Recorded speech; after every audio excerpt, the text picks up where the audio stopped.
Hello అండి, welcome back to my channel. ఈరోజు వచ్చేసి 57.75 అయితే ఉన్నాను. ఇప్పుడైతే ఆలోచిస్తున్నాను అనమాట, ఇంకా డైట్ చేయాలా, లేకపోతే ఇక్కడే స్టాప్ చేయాలా, లేకపోతే మెయింటైన్ చేయాలా, అంటే ఇదే వెయిట్ని కాన్స్టెంట్గా ఉండేటట్టు మెయింటైన్ చేయాలా అని చెప్పేసి అనుకుంటున్నాను. చూద్దాం ఏం చేస్తాను అనేది నాకు తెలియదు. ప్రస్తుతానికైతే ఈరోజు కూడా నార్మల్గానే తిన్నాను, కాకపోతే మార్నింగ్ వచ్చేసి టీ తీసుకున్నాను అనమాట.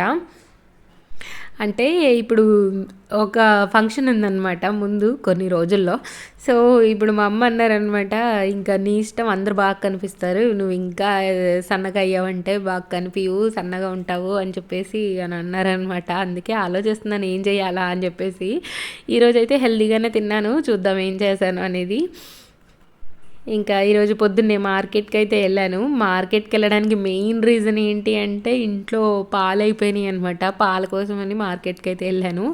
ఇంకా వెళ్ళి కొన్ని వెజిటేబుల్స్ కూడా తెచ్చుకున్నాను అనమాట. ఇంక ఈరోజు మార్నింగ్ మన ఆయన పొద్దున్నే జ్యూసు అవేం వద్దు, ఇవాళ టీ తాగుదాము అనేసి అని అన్నారనమాట. సరే అని చెప్పేసి, నాకు మంచిగా వాకింగ్ అయినట్టు ఉంటుందిలే అని చెప్పేసి ఇంకా మార్కెట్ దాకా వెళ్ళి పాలు నేనే తీసుకొస్తాను, నువ్వు పాపని చూసుకో అని చెప్పేసి ఇంకా నేను వెళ్ళానమాట. పాప చిన్న పాప కదా, ఎవరో ఒకరు ఉండాలి, అందుకోసమని నేను ఒకదాన్ని నడుచుకొని వెళ్ళిపోయాను. పాప పడుకొనే ఉందన్నమాట. ఇంకా వచ్చి ఇక్కడైతే నేను వాచ్లో చెక్ చేసుకున్నాను ఎన్ని స్టెప్స్ నడిచాను అని చెప్పేసి. 1005 స్టెప్స్ అయితే నడిచాను. ఈరోజు చూడండి ఎంత లేట్గా లేచానో, అసలు 8కి లేచాను అనమాట. ఇంక నేను మార్కెట్కి వెళ్ళి ఇంట్లో పనులు చేసుకొని వచ్చేసరికి ఈ టైం అయిపోయింది. తర్వాత ఇంకా నేను స్టవ్ ఒకసారి క్లీన్ చేసుకుంటున్నాను ఇక్కడ.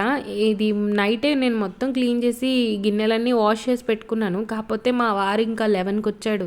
11కి వచ్చి నాకు ఆమ్లెట్ కావాలి, ఇప్పుడు చేయవా అని అంటే ఇంకా తనకి ఆమ్లెట్ వేసాను అనమాట. ఆమ్లెట్ వేసేటప్పుడు తిరిగితిప్పితే మొత్తం చిందులు పడిపోతాయి కదా, అవి ఇంకా తుడుచుకోవాలి అని చెప్పేసి ఇంకా మళ్ళీ మార్నింగ్ ఒకసారి కొద్దిగా తడి బట్ట పెట్టి ఇంకా స్టవ్ అయితే ఇలా క్లీన్ చేసేసుకుంటున్నాను. నేను ఏంటి అంటే పొద్దున్నే లేవగానే ఫస్ట్ నాకు బ్రష్ చేయడం అలవాటు. బ్రష్ చేయకుండా పొయ్యి దగ్గరికి అస్సలు వెళ్ళను నేను. ఇంకా నేను స్టవ్ అయితే క్లీన్ చేసేసుకొని ఇంక ఇక్కడైతే టీ పెడుతున్నాను. టీలో చూడండి నేనైతే బెల్లం వేస్తున్నాను. నేను షుగర్ మానేసాను. ఎందుకో షుగర్ నాకు వేస్తుంటే ఏదో నేను విషం తింటున్న ఫీలింగ్ వస్తుందన్నమాట. అంటే తప్పదు, మనం తింటాము, ఏదో ఒక స్వీట్ బయట తింటాము, దాంట్లో షుగరే వేస్తారు. కాకపోతే నేను నా చేత్తో వేసినప్పుడు నాకు ఆ ఫీలింగ్ వస్తుంది అనమాట, ఏదో నేను ఏదో వేస్తున్నాను. పాపకి పాలలో కలిపియాలన్నా కానీ నా మనసు అస్సలు ఒప్పుకోవట్లేదు. ఇంకా బ్రౌన్ షుగర్ అయితే తెస్తున్నాను. లేదు అంటే ఇలా బెల్లాన్ని తెచ్చేసుకొని తరిగి పెట్టుకొని ఇంకా నేను అదే టీలో కానీ స్వీట్స్లో కానీ అయితే వేస్తున్నాను. ఇక్కడ వచ్చేసి ఇంకా నేను 1/2 లీటర్ పాలు తెచ్చాను కదా, ఇంకా ఇవి వచ్చేసి పాలు ఒక గిన్నెలో పోసేసుకొని ఇంకా టీ అయితే పెట్టేశాను. ఇక్కడ టీ పెట్టేటప్పుడు మనం టీని తిప్పుతూ ఉంటే టీ అనేది చాలా టేస్టీగా అవుతుందన్నమాట. చూడండి ఇలా తిప్పుతూ ఉండాలి. ఇంకా మీ దగ్గర గుంట గరిట లాంటిది ఉంటే ఇలా తిరగబోస్తున్నట్టు చేస్తే ఇంకా టీ అనేది బాగా టేస్ట్ వస్తుంది. ఇంకా టీ అయితే రెడీ అయిపోయింది. ఎంతమందికి టీ అంటే ఇష్టం, పాపం డైట్ చేస్తున్నప్పుడు అక్క టీ కాఫీ కూడా తాగువా నువ్వు అని చెప్పేసి నన్ను అడిగేవాళ్ళు. నేను మీ అందరికంటే చాలా ఎడిక్షన్ అనమాట. అంటే మ్యాక్సిమం నేను తాగితే 3 కప్సే తాగలను ఒక రోజులో, 4వ కప్కి అయితే వెళ్ళను. ఇప్పుడు ఏంటి అంటే మార్నింగ్ ఒక కప్పు, ఈవినింగ్ ఒక కప్ అయితే మ్యాండేటరీగా తాగుతాను. కాకపోతే ఏంటంటే డైట్లో ఉన్నప్పుడు కంట్రోల్ చేసుకున్నాను. కాకపోతే ఏంటి, షుగర్ లేకుండా ఈవినింగ్ టైంలో తాగేదాన్ని అనమాట అప్పుడప్పుడు. ఇంక ఈరోజైతే ఇంకా బెల్లం వేసుకొని ఇంకా టీ అయితే పెట్టుకున్నాను. వైట్ షుగర్ కంటే బెల్లంతో కానీ బ్రౌన్ షుగర్తో కానీ చేసుకుంటే మంచిదండి. వైట్గా షుగర్ అంత వైట్గా ఎలా వస్తుంది, ఎన్నో కెమికల్స్ కలిపితే మనకి షుగర్ అనేది వైట్గా తయారవుతుంది. అందుకే నాకు అది వేయాలంటే ఏదోలా అనిపిస్తుంది అనమాట ఈ మధ్య. చూడండి ఇంకా టీ అయితే వడబోసేసుకున్నాను నేను. వడబోసుకొని ఇలా తిరగపోసుకుంటున్నాను. ఇలా తిరగపోసుకుంటే ఏమవుతుందంటే మంచి టేస్ట్ వస్తుంది అనమాట టీ. మనం డైరెక్ట్గా తాగింది వేరేలాగా ఉంటుంది, ఇలా తిరగబోసుకొని తాగినప్పుడు ఇంకోలా ఉంటుంది అనమాట, చాలా టేస్టీగా ఉంటుంది. ఒకసారి ట్రై చేయండి మీరు కూడా, ఎలా ఉంటుందో చెప్పండి నాకు. నాకు తెలుసు డైట్ చేసే వాళ్ళలో కూడా చాలామంది టీ ఇష్టమైన వాళ్ళు ఉంటారు. ఎవరికి ఇష్టమో వాళ్ళు కామెంట్ చేయండి. ఇక్కడైతే ఇంకా నేను మా ఆయన కలిసి ఇంకా టీ తాగుతున్నాం. పాప అప్పటికి కూడా లెగలేదు. ఇంకా మీరు చూసారు కదా 9 అవుతుంది, 8:40 అవుతుంది. ఆ పాప ఇంకా లెగలేదు ఆ రోజు. ఇంకా మెల్లిగా లేపామన్నమాట మేము టీ తాగేసి. తర్వాత ఇంకా తనకి బ్రష్ చేయించుకొని ఇంట్లో పని చేసుకొని తర్వాత ఇంకా ఇల్లు క్లీన్ చేసుకొని ఇవే సరిపోయినాయి అనమాట డే మొత్తంలో. ఇక్కడ ఏంటి అంటే మాది బిజినెస్ కాబట్టి లేట్ నైట్ పడుకోవడం అవుతుందన్నమాట. అందుకే పొద్దున్నే లేగలేకపోతున్నాం. ఏదో ఒక పని వల్ల నైట్ మాకు 1 దాకా అయిపోతుంది రోజు. అందుకని ఇంకా మార్నింగ్ లేట్గా లెగుస్తున్నాము. కానీ 6కి లెగడానికి ట్రై చేస్తాను నేను కూడా. చూద్దాం, 6కి లేచి పాప నేనైనా ఎర్లీగా పడుకోవడానికి ట్రై చేస్తాము. ఇక్కడ వచ్చేసి ఇంకా నేను ఈరోజు బ్రేక్ఫాస్ట్కి రాగి జావ చేస్తున్నాను. మధ్యలో ఒక 1 అవర్ గ్యాప్ తీసుకున్నామండి టీ తాగిన తర్వాత. అయితే ఇక్కడ రాగి జావ చేస్తున్నాను. రాగి జావ వచ్చేసి నేను ఇక్కడ 2 గ్లాసుల వాటర్ తీసుకున్నాను. అంటే మా వారికి నాకు ఇద్దరికి చేస్తున్నాను కాబట్టి 2 గ్లాసెస్ వాటర్ తీసుకున్నాను. ఈ 2 గ్లాసుల వాటర్కి నేను 3 స్పూన్స్ దాకా రాగి పిండి అయితే తీసుకున్నాను. పిండి నేను ఇంట్లోనే చేసుకుంటాను. స్ప్రౌట్స్ లాగా చేసేసి ఇంకా వాటిని ఎండలో పెట్టి తర్వాత మిక్సీ చేసేసుకుంటాను. అంటే ఎక్కువ క్వాంటిటీ అయితే గ్రైండర్కి ఉంచుకోవచ్చు, కానీ నేను ఎప్పటికప్పుడు కొద్దిగానే చేసుకుంటాను అనమాట. అందుకోసం అని చెప్పేసి ఇంక ఇంట్లోనే చేసుకుంటాను అనుకుంటున్నాను. ఇప్పుడు ఎక్కువ తెచ్చేసుకొని ఒకేసారి చేసి స్టోర్ చేసుకుందాము, ఎలాగో ఎండాకాలం వచ్చేసింది, కొద్దిగా జావలాగా తాగాలనిపిస్తుంది కదా అని చెప్పేసి అనుకుంటున్నాను. ఇంకా నేను చేసే రెసిపీస్ ఏమి జావాలు ఏం చేసుకుంటాను అవన్నీ షేర్ చేస్తాను. ఇంకా కంటిన్యూస్ ఇంకా వ్లాగ్స్ చేద్దాం అనుకుంటున్నాను. వ్లాగ్స్లో మీకు వెయిట్ లాస్ రెసిపీస్ కూడా పోస్ట్ చేస్తాను. అలా అని నేను ఎంత క్వాంటిటీ తినాలి అనేది ఈ వీడియోలో నేను తినే ప్లేట్ అయితే మీకు చూపిస్తాను. మేబీ నేను ఏమైనా ఒక స్పూన్ ఎక్కువ వేసుకోవడం తక్కువ వేసుకోవడం చేసినా మీరు అంటే అంతే క్వాంటిటీ తినాలని చెప్పేసి మీకు మాత్రం నేను ఎంత తింటున్నానో అదే క్వాంటిటీ చూపిస్తున్నాను. ఈ వ్లాగ్స్లో నేను వెయిట్ గెయిన్ అవుతున్నానా, మరి ఇలా డైట్ చేస్తుంటే డౌన్ అవుతున్నానా అనేది కూడా మీకు చూపిస్తాను నేను. అంటే మీకు తెలియాలి కదా, అంటే ఇలా తింటూ నేను మెయింటైన్ చేసుకోగలుగుతున్నానా లేదా అని చెప్పి. తర్వాత ఇక్కడైతే ఇంకా నేను మరుగుతున్న వాటర్లో ఈ పిండిని అయితే యాడ్ చేసి కలిపేసుకుంటున్నాను ఇక్కడ. ఇది మంచిగా మనం ఏ కన్సిస్టెన్సీ కావాలనుకుంటున్నామో తాగడానికి ఆ కన్సిస్టెన్సీ వచ్చేదాకా ఉడికించుకోవాలి. సిమ్లో పెట్టుకొని ఉడికించుకుంటేనే ఇది ఏంటంటే మంచిగా ఉడుకుతుంది అనమాట. హైలో పెట్టేస్తే పిండి అనేది సరిగ్గా ఉడకదు. లో ఫ్లేమ్లో పెట్టి ఎక్కువసేపు ఉడికించుకోవాలి. నేను ఎంతసేపు ఉడికింది అంతసేపు వీడియో పెడితే లెంత్ ఎక్కువైపోతుంది కదా, అందుకోసం అని చెప్పేసి కొద్దిసేపు అయితే చూపిస్తున్నాను ఇక్కడ. ఇలా తెరులుతుంది చూడండి ఇక్కడ. ఇప్పుడు నేను దీంట్లో కొద్దిగా సాల్ట్ కూడా యాడ్ చేసుకున్నాను. ఇంకా నాకైతే ఈ కన్సిస్టెన్సీ చాలా అనమాట. ఇంకా నేను స్టవ్ అయితే కట్టేసుకొని దీన్ని కొద్దిగా చల్లార్చుకున్నాను. పాప కూడా కొన్ని పాలు తాగిందనమాట లెగంగానే. ఇంకా తనకి బూస్ట్ వేసి ఇచ్చేసాను, పాలు తాగేసింది. అందుకని మేము ఇంకా అందరం ఒక 1 అవర్ గ్యాప్ తీసుకొని ఇంకా బ్రేక్ఫాస్ట్ అయితే ఇక్కడ చేసుకుంటున్నాం.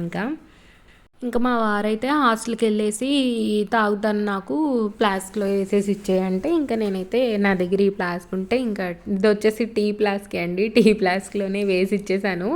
అంటే వేరే డబ్బాలు లాంటివి ఉన్నాయి కానీ తను డిక్కీలో పెట్టేస్తే కింద పోతుందేమో అని చెప్పేసి ఇంకా నేను ఇలా వేసి తనకి ఇచ్చేసాను అనమాట. ఇది వచ్చేసి ఇంకా మా బ్రేక్ఫాస్ట్ ఇక్కడ. తర్వాత ఇంకా నేను చల్లారిన తర్వాత అయితే నేను కూడా ఇక్కడ నా గ్లాస్లోకి అయితే వేసేసుకుంటున్నాను. ఇక్కడ పాపకు కూడా ఇవాళ ఇదే రాగి జావే చేశాను. రాగి జావలో బనానా పెడతానమాట. పాప రాగి జావ తింటుంది, కొంతమంది పిల్లలు తినరు. మీరు రాగి దోశలాగో ఇడ్లీ లాగో చేసి పెట్టండి. రాగి జావ పెడితే చాలా మంచిది, వాళ్ళ బోన్స్కి చాలా హెల్ప్ చేస్తుంది అనమాట. మంచిగా కాల్షియం వస్తుంది, చాలా మంచిది. ఇంకా చలవ చేస్తుంది. ఇప్పుడు నేను పెరిగేసుకొని తింటున్నాను ఇక్కడ. ఇంకా ఈ తర్వాత వచ్చేసి ఇక్కడ పాపకు వచ్చేసి నేను బనానా పెట్టి పాపకి ఫీడ్ చేస్తానన్నమాట. బనానా కానీ యాపిల్ తురిమి కానీ వేసేసి పాపకు పెడతాను ఇక్కడ పాపని ఇంకా మెల్లిగా కూర్చోబెట్టి ఇంకా టిఫిన్ అయితే పెడుతున్నాను. నేను చెప్పాను కదా తను అట్లా స్టూల్ మీద కూర్చొని తినిద్దనమాట. టీవీ పెట్టకుండా ఏదో ఒక యాక్టివిటీ చేపిస్తూ ఇంకా పెట్టడానికి అయితే ట్రై చేస్తున్నాను. ఏ రోజు వచ్చేసి నేను ఇంకా ఇవన్నీ షూట్ చేయను కదా, పాపతో ఏం చేస్తున్నాను, ఇంట్లో ఏం చేస్తున్నాను ఇవన్నీ షూట్ చేయను కదా. ఇంకా వెనకాల బ్యాక్గ్రౌండ్లో ఇవన్నీ పనులు కూడా చేసుకోవాలండి. ఇవన్నీ చేసుకుంటూ మళ్ళీ నా డైట్ కంటిన్యూ చేస్తూ పాపకి టైం టు టైం ఫుడ్ పెట్టుకుంటూ మళ్ళీ తనతో ఏదో ఒక యాక్టివిటీ చేపిస్తూ ఇంట్లో పని అన్నీ చేసుకోవాలన్నమాట. అవి చేస్తూనే ఇంక ఇవి కూడా చేస్తున్నాను అనమాట. తర్వాత ఇక్కడైతే బట్టలు ఆరేయడానికి వెళ్ళాను. మా పాప చూడండి ఎలా చేస్తుందో, తన బట్టలు తను తెచ్చుకొని ఆరేసుకుంటుంది అనమాట. యాక్చువల్గా నేను ఇంట్లోనే బకెట్ పెట్టినప్పుడు తను వెళ్ళిపోయి ముందు తన క్లాత్స్ తెచ్చుకొని ఇక్కడ స్టాండ్ మీద ఆరేస్తుంది. చూడండి నేను ఇదిలిచి ఆరేస్తాను కదా, చూసి తను కూడా ఇదిలియడానికి ట్రై చేస్తుంది అనమాట బట్టలు. యాక్చువల్లీ ఈ రోప్ నాకు అందట్లేదు. నేను అయితే చైర్ ఎక్కి ఇంకా అన్ని బట్టలు అయితే ఆరేస్తున్నాను. నేను వచ్చి ఒక 2 డేస్కి ఒకసారి బట్టలు అయితే వాష్ చేస్తాను. ఎందుకంటే ముగ్గురువే ఉంటాయి కదా, అందుకోసం అని చెప్పేసి 2 డేస్కో 3 డేస్కి ఒకసారి బట్టలు అయితే వాష్ చేసుకొని ఇక్కడ బయట ఆరేసుకుంటాను. మా బాల్కనీ మాకు చాలా ప్లేస్ అనమాట, చాలా బాగుంటుంది బాల్కనీ ఇక్కడ. తర్వాత అయితే ఇంకా నేను బ్లాంకెట్స్ చేంజ్ చేస్తున్నాను ఈరోజు. ఇంకా వచ్చేసి ఈ బెడ్షీట్ వచ్చేసి నేను మీషోలో తీసుకున్నాను. ఇట్లా ఎలాస్టిక్ ఉంటే బెడ్కి వేయడానికి ఈజీగా ఉంటుంది కదా అని ఒక 2 అయితే తీసుకున్నాను. ఒకటేమో క్వాలిటీ అంత బాగా రాలేదు, ఒకటి బాగానే వచ్చింది. సర్లే వాడేద్దామని చెప్పేసి వాడాను అనమాట. ఇది బాగానే ఉంది. ఇంకా ఫైనల్గా బెడ్ అయితే ఇంకా క్లీన్ చేశాను. నాకు పడుకునేటప్పుడు బెడ్ మాత్రం నీట్గా లేకపోతే మాత్రం అస్సలు నిద్ర రాదండి. తర్వాత ఇంకా బెడ్షీట్స్ అన్నీ దులిపేసుకున్నాను, అన్నీ తుడిచేసుకున్నాను. ఇంకా వచ్చేసి ఇక్కడైతే ఇంక ఇల్లంతా క్లీన్ చేసుకుంటున్నాను. ఇప్పుడు మాత్రం ఇంకా పాపకి బొమ్మలు పెట్టాను, లేదంటే అన్నీ నేను ఊడుస్తున్న కొద్దీ అన్నీ తీసి కిందేస్తుంది అనమాట. పాపకి బొమ్మలు అంటే నేను పని చేసుకునేటప్పుడు నన్ను చేయనీయపోతే అప్పుడు మాత్రమే పెడతాను, విడి టైంలో ఏం పెట్టను. నేను ఏదైనా పని చేయాలి, ఇప్పుడు 2 BHK అంటే మనం మొత్తం క్లీన్ చేయడానికి చాలా టైం పడుతుంది కదా, అందుకని ఇంకా తనని ఏదో ఒక యాక్టివిటీతో ఎంగేజ్ చేయాలి. నేను వేరే ఏ బొమ్మలు ఇచ్చినా కానీ అంత ఇల్లంతా పడేసి ఏమంటారు పాడు చేసేస్తుంది అనమాట. అందుకని చెప్పేసి ఇంకా నేను అలా టీవీలో అయితే బొమ్మలు పెట్టాను. అది కూడా రైమ్స్ పెడతాను. రైమ్స్ తను ఆల్మోస్ట్ ఇప్పుడైతే రైమ్స్ పాడుతుంది ఆల్రెడీ. ఇంకా ఇల్లంతా ఊడ్చేసుకొని ఇక మాప్ అయితే పెట్టేసుకుంటున్నాను ఈరోజు. చూడండి అసలు బాల్కనీలో ఎంత డస్ట్ వస్తుందంటే చూడండి, అసలు వాటర్ పోయలేదంటే నా కాళ్ళు అయితే పగిలిపోతాయి అనమాట. ఇక్కడ ఏంటంటే బ్లాక్ కలర్లో వస్తుంది డస్ట్ ఇక్కడ పూణేలో. ఇక్కడే చూడండి అసలు ఈ బాల్కనీలో అయితే ఖచ్చితంగా నేను ఒక 2 డేస్కి ఒకసారి వాటర్ పోస్తాను. ఎందుకంటే పాప తిరుగుతూ ఉంటుంది కదా, రెగ్యులర్గా పోయాలి అని అంటే కింద వాళ్ళు ఏంటి అంటే కనెక్షన్ పెట్టలేదన్నమాట. వెళ్ళిపోయి వాళ్ళ టైల్స్ మీద పడిపోతాయి, మళ్ళీ వాళ్ళకి కూడా గలీజ్ అయిపోతుంది కదా, అందుకని నేను 2 డేస్కి ఒకసారి అయితే చేసుకుంటాను అనమాట. తర్వాత ఇక్కడ వచ్చేసి నేను లైజాల్ లిక్విడ్ను డెటాల్ అయితే వాడుతున్నాను. ఇంకా పాప కూడా కింద ఏమైనా నోట్లో పెట్టుకుంటే ఏం అవ్వకుండా ఉండాలి అని చెప్పేసి డెటాల్ కూడా వేస్తాను అనమాట లైజాల్తో పాటు. ఇంకా ఇది వచ్చేసి ఇంకా ఇంట్లో మాప్ అయితే పెట్టేసుకుంటున్నాను. ఇలా మంచాల కింద అన్ని చోట్ల అయితే తుడిచేస్తాను. నాకు ఏంటంటే అంటే కొంతమంది ఇలా పైన తుడిచేసుకొని వెళ్ళిపోతారు కదా, నాకేంటో అలా ఉండలేనమాట, నా వల్ల కాదు అది. ఏదైనా సరే కొద్దిగా మాకు మా నాయనమ్మ బుద్ధి వచ్చిందనమాట. తను ఏంటంటే కడిగిందే కడుక్కొని తుడిచిందే తుడుచుకొని అలా చేసుకుంటుంది అనమాట. అప్పుడప్పుడు మా డాడీ అంటాడు, అచ్చం మీ నాయనమ్మలాగా తయారయ్యారమ్మో అని చెప్పేసి. నాకు మా చెల్లికి ఇద్దరికి వచ్చింది అలవాటు, కడిగిందే కడుక్కోవడం, తుడిచిందే తుడుచుకోవడము. మా అమ్మ కూడా అంటుంది, అమ్మ నాయనమ్మ బుద్ధులు దింపారు అని చెప్పేసి. ఇంకా తర్వాత ఫ్రెష్ అయిపోయి ఇంకా లంచ్ అయితే ప్రిపేర్ చేస్తున్నాను. ఇక్కడ లంచ్లోకి వచ్చేసి అయితే నేను యాజ్ యూజువల్ మనమైతే డైట్లో ఏం ఫుడ్ తీసుకుంటామో అలాగే తీసుకుంటున్నాను. ఇక్కడ వచ్చేసి వెజిటేబుల్ ఫ్రై అయితే చేసుకుంటున్నాను ఫస్ట్. ఈరోజు వచ్చేసి క్యారెట్స్, అలాగే గ్రీన్ పీస్, ఒక 2 క్యాప్సికము ఇలా సన్నగా చాప్ చేసేసుకున్నాను. ఒక 10 దాకా బీన్స్ ఉన్నాయి నా దగ్గర ఇంట్లో, ఆ బీన్స్ని కూడా సన్నగా కట్ చేసేసుకున్నాను. ఇవి తీసుకోవడం వల్ల మనకి మంచి ప్రోటీన్, మంచి విటమిన్స్, మంచి మినరల్స్ వస్తాయి, ఫైబర్ కూడా మంచిగా వస్తుంది. సో మనకి కాన్స్టిపేషన్ ప్రాబ్లం ఏమైనా ఉన్నా కానీ క్యూర్ అవ్వడానికి బాగా హెల్ప్ అవుతుంది. ఇక్కడ క్యాప్సికమ్ తీసుకుంటున్నాం కదా, మన వెయిట్ లాస్కి బాగా హెల్ప్ అవుతుంది అనమాట. మనం రైస్ క్వాంటిటీ తగ్గించి వెజిటేబుల్స్తో మనం కడుపు నింపుకుంటున్నప్పుడు వెయిట్ లాస్ అనేది బాగా జరుగుతుందండి. రైస్ ఎక్కువ తీసుకోవడం వల్ల మనకేం బెనిఫిట్ ఉండదు. మనం ఇలా వెజిటేబుల్స్ ఎక్కువ తినడం వల్ల మనకి హెల్త్కి మంచిది, అలాగే మనం వెయిట్ కూడా పెరగకుండా మెయింటైన్ చేస్తూ ఉంటాం అన్నమాట. అందుకని చెప్పేసి ఇంకా నేనైతే ఈరోజు ఒక వెజిటబుల్ ఫ్రై అయితే తీసుకున్నాను. ఇక్కడ నేను చెప్పాను కదా, ఇది పాపకి ఏమంటారు వెజిటేబుల్స్ బాయిల్ చేసి ఇవ్వడం కోసం అని అప్పుడు ఇది కొన్నాను. ఇంకా ఇప్పుడు నేను వాడుతున్నాను. ఇప్పుడైతే ఇంకా మూత పెట్టేసి ఫస్ట్ ఈ వెజిటేబుల్స్ అన్నీ ఉడికేలాగా అయితే చూసుకుంటున్నాను. ఇక్కడ మనం ఏం సాల్ట్ వేయం. ఇలా ఉడికించుకోవడం వల్ల ఏంటంటే ఎక్కువసేపు ఫ్రై చేసే పని ఉండదు మనకి. త్వరగా కుక్ అయిపోతుంది, త్వరగా అయిపోతుంది. కర్రీ కూడా చాలా బాగుంటుంది. తర్వాత ఇంకా నేను ఇక్కడైతే 2 ఆనియన్స్ కట్ చేసుకుంటున్నాను ఇక్కడ. ఎందుకనంటే కొద్దిగా పప్పు కూడా చేసుకుంటున్నాను. పప్పు అంటే ఇంక నేను వీడియో పప్పు ఏం పెట్టట్లేదు కానీ ఇక్కడ ఓన్లీ వెజిటేబుల్ ఫ్రై మాత్రమే చూపిస్తున్నాను. ఇంక చిన్న చిన్న ఆనియన్స్ అయితే కట్ చేసేసుకున్నాను ఇక్కడ. ఇంకా ఫ్రైకి పోపు పెట్టుకుంటున్నాను ఇక్కడ. కొద్దిగా ఆయిల్ చూడండి, కొద్దిగా ఆయిల్ తీసుకున్నాను, 1 టేబుల్ స్పూన్ దాకా. తర్వాత 2 ఎండి మిరపకాయలు, అలాగే వెల్లుల్లిపాయలు, ఆనియన్, ఆవాలు, జీలకర్ర అయితే వేసుకొని ఇంకా ఇలా ఫ్రై చేసుకుంటున్నాను. వెల్లుల్లి రెబ్బలు వేసుకోవడం వల్ల అయితే మన హార్ట్కి చాలా మంచిది, అలాగే మన కర్రీ కూడా చాలా టేస్టీగా ఉంటుందన్నమాట. అందుకోసం అని చెప్పేసి ఇంకా నేను వెల్లుల్లి అయితే యాడ్ చేస్తాను ప్రతి కర్రీలో. చూడండి ఆల్మోస్ట్ మన వెజిటేబుల్స్ ఎంత మంచిగా ఉడికిపోయాయో. ఇలా ఉడికిపోతే ఏంటంటే మనం ఎక్కువసేపు ఫ్రై చేసే పని ఉండదు కదా, మంచిగా ఉడికిపోయి ఉంటాయి ఆల్రెడీ. ఒక 5 మినిట్స్ 10 మినిట్స్ మనం ఫ్రై చేసుకొని ఉప్పు కారం చల్లేసుకుంటే సరిపోతుంది. మనం ఎక్కువగా ఆయిల్ తిన్నట్టు అవ్వదు, అలాగే ఎక్కువసేపు మంచిగా డీప్ ఫ్రై చేసినట్టుగా ఏమి ఉండదు అనమాట. హెల్త్కి కూడా చాలా మంచిది ఇలా చేసుకొని తింటే.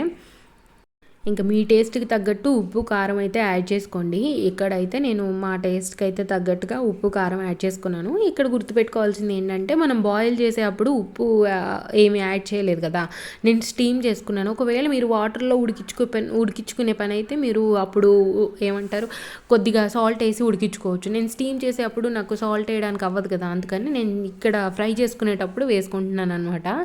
ఇంకా రుచికి తగ్గట్టు కారం కూడా యాడ్ చేసుకుంటున్నాను. నేనైతే మసాలా కారం యాడ్ చేసుకుంటున్నాను. ఇంకా నేను ఈ రెసిపీని ఎలా మంచిగా చేసుకోవాలో, ఇంకా టేస్టీగా ఎలా చేసుకోవాలో నేను కమింగ్ వ్లాగ్స్లో అయితే పెడతాను. ఇంకా నేను వ్లాగ్స్ చేస్తానని చెప్తున్నాను మీకు. వ్లాగ్స్లో హెల్దీ ఫుడ్స్ అయితే నేను ఎలా చేసుకోవాలి, క్విక్గా ఎలా చేసుకోవాలి అనేది చెప్తాను.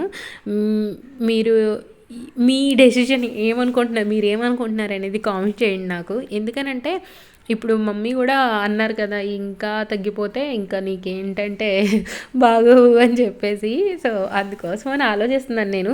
ఏం చేస్తే బాగుంటుందని మీరు అనుకుంటున్నారు చెప్పండి నాకు. ఇక్కడ అయితే గరం మసాలా యాడ్ చేసుకున్నాను. నేను ఇది మాట్లాడుతూ అక్కడ ఏం వేసానో చెప్పలేదు, కొంచెం గరం మసాలా యాడ్ చేశాను అనమాట ఇక్కడ. నాకు ఇలా వాయిస్ ఓవర్ ఇస్తుంటే నేను ఏదో మీతో నిజంగా మాట్లాడేస్తున్నట్టు ఆ ఫీలింగ్ వస్తుందన్నమాట. అంటే ఇప్పుడు నేను ఏంటంటే ఎదురుగా కూర్చొని మాట్లాడుకుంటాం కదా, అలాగే వాయిస్ ఓవర్ ఇస్తున్నాను. ఏమీ కొత్తగా అంటే ఏదో నేను ఎవరో స్ట్రేంజర్స్తో మాట్లాడుతున్నాను అలా ఏం ఫీల్ అవ్వట్లేదు. నాకు మీ అందరితో అలవాటు అయిపోయినట్టుగా అనిపిస్తుంది. ఎందుకంటే కామెంట్స్కి నేను రిప్లై ఇస్తున్నాను కదా, అప్పుడు నాకు మీతో నేను ఏంటంటే ఫేస్ టు ఫేస్ మాట్లాడిన ఫీలింగ్తోనే మాట్లాడుతున్నాను అనమాట. అదే ఫీలింగ్ వస్తుంది నాకు. చూడండి ఇక్కడైతే కొద్దిగా పెసరపప్పు పాలకూరతో కర్రీ అయితే చేసుకున్నాను. తర్వాత ఈ వెజిటేబుల్ ఫ్రై, కొంచెం కుకుంబర్ సలాడ్, రైస్ మాత్రం బాస్మతి రైస్ 100 గ్రామ్స్ తీసుకున్నాను. చూడండి ఇది మనకి మీరు ఒకసారి ట్రై చేయండి. మీకు కడుపు నిండకపోతే నన్ను అడగండి ఒకసారి. మీరు ఇలా తింటే నిండిద్ది అనమాట మనకి. ఇంకా తినాలి అనిపించదు. నాకు అలవాటు అయిపోయింది కదా, ఇంకా తినాలి అనిపించట్లేదు. ఇంకా ఈవినింగ్ వచ్చేసి ఇంక ఈరోజు నేను ఇక్కడ 2 బ్రెడ్స్ తీసుకొని బ్రెడ్ ఆమ్లెట్ లాగా చేసుకుందామని చెప్పేసి ఇంకా బ్రెడ్ ఆమ్లెట్ చేసుకున్నాను ఇక్కడ. సో ఇంకా ఈరోజైతే ఇదన్నమాట డిన్నరు. వెయిట్ లాస్ రిజల్ట్ అనేది నేను అప్పుడప్పుడు పోస్ట్ చేస్తాను వ్లాగ్స్లో. ఇంకైతే నేను కంటిన్యూగా వ్లాగ్స్ చేస్తున్నాను ఇప్పుడు కొన్ని డేస్. ఎందుకంటే నేను ఊరెళ్ళే పని ఉంది. మరి ఊరెళ్ళే టైంలో నేను ఈ డైట్ రెసిపీస్ ఇవి పోస్ట్ చేస్తానో లేదో తెలియదు కదా, అందుకోసం అని చెప్పేసి ఇంకా నేనైతే వ్లాగ్సే చేద్దాం అనుకుంటున్నాను కొన్ని డేస్. మళ్ళీ ఊరు నుంచి వచ్చాక మళ్ళీ వెయిట్ గెయిన్ అయితే మళ్ళీ మనం డైట్ అయితే మళ్ళీ స్టార్ట్ చేసేద్దాం. నేను పాపను కూడా ప్లే స్కూల్కి వేయాలి అనుకుంటున్నాను. ప్లే స్కూల్కి వేస్తే తనకు కూడా అందరితో తిరగడం మెలగడం అలవాటు అవుతుంది కదా, అందుకోసం అని అనుకుంటున్నాను. కాకపోతే పాపకు వచ్చేసి ఇప్పుడు 2.3 అనమాట, అంటే 2.2. ఇంకా మార్చ్ 3కి 2.3 అవుతుందను. 2.4 లేనిది ప్లే గ్రూప్లో అలౌ లేదనమాట. అందుకోసమని ఇంకా పాపకి 2.6 వచ్చేదాకా వెయిట్ చేద్దాం అనుకుంటున్నాను. చూస్తాను నేను ఇంటికి మళ్ళీ ఊరు వెళ్ళి నాకు అక్కడ పనులన్నీ అయిపోయాక వచ్చాక అప్పుడు చూస్తాను. హోప్ మీకు ఈ వీడియో నచ్చింది అనుకుంటున్నాను. నచ్చినట్టయితే లైక్ షేర్ కామెంట్ చేయడం మాత్రం మర్చిపోదు. Thank you so much for watching this video. Bye bye.